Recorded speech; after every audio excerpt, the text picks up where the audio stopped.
Então, dando continuidade ao processo de escalar a nossa aplicação, no vídeo anterior a gente havia parado nesse desenho aqui, onde a gente tem um servidor com a nossa aplicação, e eu havia comentado que essa demanda vai começar a crescer porque sua aplicação está começando a ser conhecida por mais pessoas, e conforme o tráfego vai aumentando, isso vai demandando mais do nosso servidor e dos recursos que ele dispõe. Então a gente começa a falar de escalar, né? Porque até agora a gente só montou o nosso servidor aqui. E essa escala ela pode ser feita de diversas formas, né? Existem diversas estratégias que a gente vai abordar, provavelmente a maioria aqui. Mas, como vocês já podem ter visto no título do vídeo, aqui a gente vai falar de segregar o banco de dados.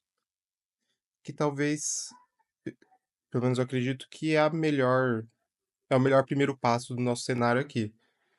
Porque se a gente vai começar a aplicar outros tipos de escala, idealmente o banco de dados tem que estar segregado e a gente vai entender mais nos próximos vídeos. Mas eu já deixei aqui um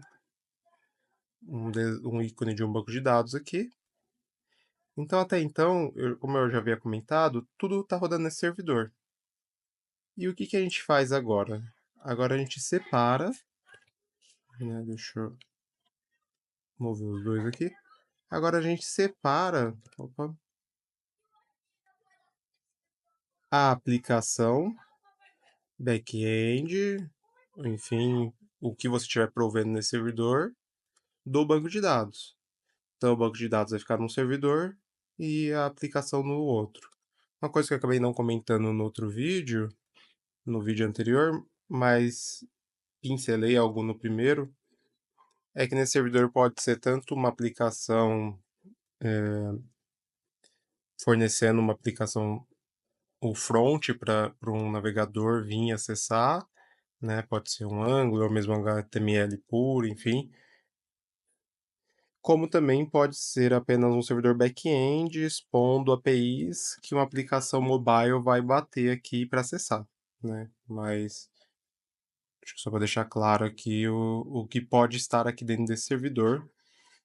Mas o ponto aqui é que a gente vai separar o banco de dados.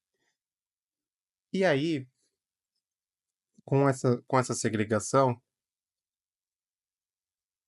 a primeira coisa que acontece é que a gente reduz a carga desse servidor, né, de processamento, porque antes ele, além de lidar com as requisições, o executável, o que está rodando, então a JVM, por exemplo, o Java, enfim, tudo que tem que, tudo que tem que lidar aqui da aplicação de recursos ainda também estava com o gerenciador de banco de dados dentro dele, o que também demanda outros recursos, enfim. Então, a partir do momento que eu segrego, coloco um segundo servidor, eu reduzo drasticamente o processamento desse servidor e assim eu consigo aguentar por mais um tempo essa demanda crescente, né? Então, esse servidor vem e acessa o banco de dados aqui. Então, o próximo passo é basicamente esse, né? Desse nosso processo de escala, é segregar o banco de dados. Isso vai dar um fôlego maior para sua aplicação enquanto ela está crescendo, vai segurar por mais um tempo essa demanda. E a gente pode até entrar em um outro assunto aqui, não se aprofundar tanto, mas porque não é o foco, mas esse banco de dados, né, que a gente escolheu aqui, que tipo de banco que é? E, na verdade, até sendo mais específico, quando usar um banco não relacional, por exemplo? E aqui eu acho importante alguns pontos. Primeiro, respondendo, quando usar um banco não relacional? Então, se os nossos dados que a gente vai persistir, eles não são estruturados, podem ser armazenados entre aspas de qualquer forma, ou uma porção de dados tudo junto, não precisa estar separado igual um banco relacional com toda aquela modelagem. um banco não relacional ele vai ser muito útil para isso. E, e até similar a isso, se eu só preciso serializar e deserializar dado. Ou seja, eu recebo um dado, só preciso jogar no banco de dados e pegar ele da mesma forma. Por exemplo, estou trafegando um JSON, meu, e eu só preciso gravar o JSON do jeito que está e depois pegar e depois consultar como um banco de dados, né? Não estou falando de um arquivo texto, enfim, mas existem bancos, a maior parte dos bancos NoSQL, né? Eles são ótimos para isso. E existem bancos como Mongo e outros bancos orientados a documento, que é basicamente persistir um JSON lá. E, novamente, estou falando a grosso modo, não é o foco aqui entrar nos requisitos de banco de dados, nessa série de vídeo de escalabilidade. Então, dizendo muito a alto nível, a grosso modo, um banco não relacional ele vai ser muito mais útil, porque, do contrário, um banco relacional, eu vou precisar estruturar esse JSON. O que tem dentro desse JSON? É um JSON sobre. É um cadastro de uma pessoa, tem os dados da pessoa, tem o endereço, tem o telefone. No banco relacional, eu vou criar uma tabela de pessoas, outra de endereço, outra de contatos. Enfim, não necessariamente todas essas, mas é o processo normal que a gente faz no banco relacional. Então, um banco não relacional acaba sendo mais fácil e útil para esses casos. Outro bom exemplo de quando usar um banco não relacional. A gente precisa armazenar uma quantidade enorme de dados. Bancos não relacionais tendem a lidar melhor com grande quantidade de dados que banco relacional. E aqui vale um adendo, porque a gente está a gente está iniciando a aplicação, e quando eu falo uma quantidade expressiva de dados, é uma quantidade expressiva de dados mesmo.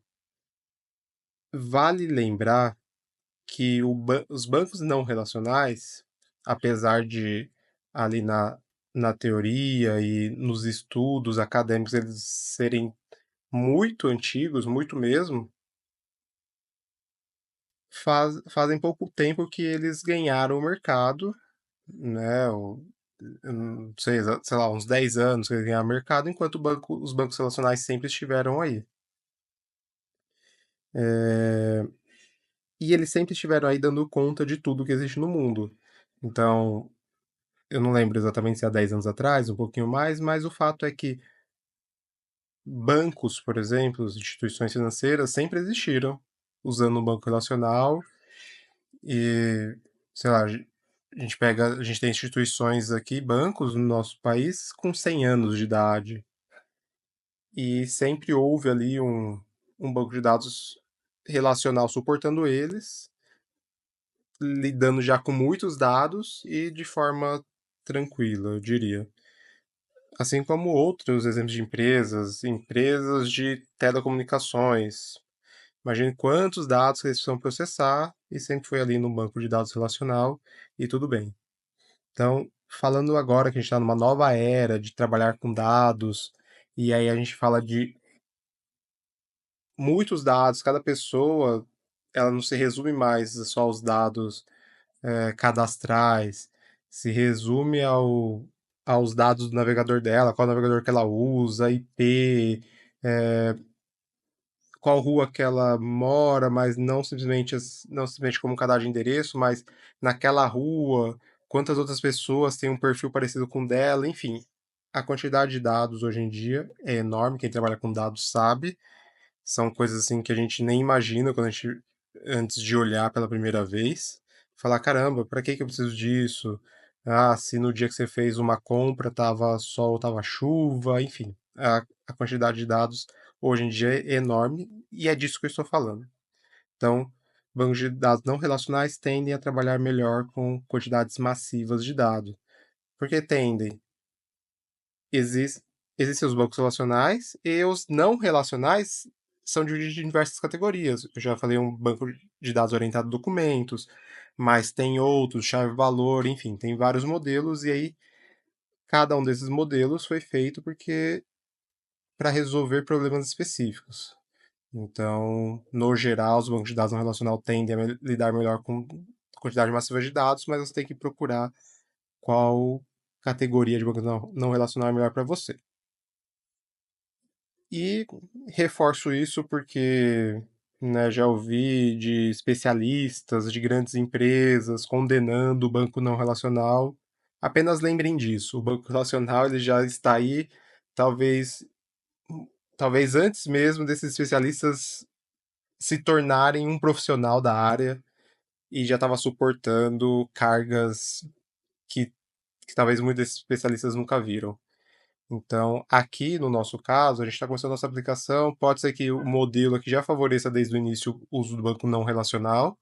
E tudo bem, não estou falando que não deve se usar o banco nacional desde o início, mas só é importante ter esse cuidado entre condenar um banco não relacional e adotar um banco relacional, condenar um banco relacional e adotar um banco não relacional como uma coisa a sempre ser feita, porque os custos do banco não relacional também tendem a ser mais altos.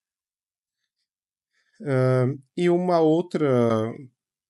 outro motivo de relacionado a tudo que eu falei, um outro motivo de escolher um banco não relacional é quando você precisa de uma latência muito baixa. E novamente aqui também estou falando em um nível de grandeza alto. Então, novamente, os bancos relacionais estão aí já há muitos anos, décadas, e suportando todo tipo de aplicação. Então, bancos não relacionais também tendem a ter uma latência menor, até pela forma com que eles estruturam os dados. Então, se você pega um banco de dados de documento, onde todos os dados são persistidos no mesmo documento, uma única consulta busca todos os dados que você precisa. No banco relacional, às vezes a gente precisa de queries complexas, então você vai buscar os dados em mais de um ponto do disco, e isso é um exemplo onde pode aumentar a latência. Mas só o banco de dados é suficiente para latência? Não, tem outros fatores. Índices que os dois bancos têm, então você consegue melhorar a latência nos dois tipos de bancos, uma rede adequada, uma máquina, né, um servidor que está rodando o banco de dados com recursos adequados. Então, existem diversas formas de aumentar a latência, e aqui, quando você chega nesse nível de falar assim, vou escolher um banco de dados não relacional por conta da latência, a gente está num outro patamar. Mas, enfim, dito isso, o foco aqui desse vídeo era fazer essa segregação do banco de dados, reduzindo essa carga e ganhando um pouco mais de tempo sem precisar adicionar novos recursos. Então é isso. No próximo vídeo a gente continuar falando de escalabilidade, então conforme essa demanda vai aumentando, de como escalar esse servidor. E até lá.